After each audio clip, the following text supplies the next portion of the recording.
So guys, আমার YouTube channel থেকে ধন্যবাদ জানাবো হচ্ছে। ইউটিউব চ্যানেল থেকে আমি এখন দোকানে গিয়েছি, বিরিয়ানি নিলাম 50 টাকা, ঠিক আছে। আমি 5 মিনিটে 50 টাকা বিরিয়ানি শেষ একবারে করবো, ঠিক আছে। এক ঘটু জল খাবো না, একবারে শেষ করবো।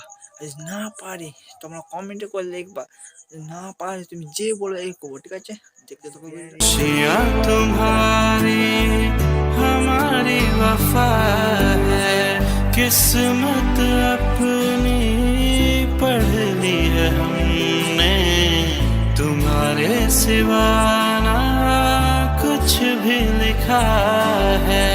मुजरिम भी हम बन जाएंगे, देना अगर तुम सजा चाहते हो। हंसते हंसते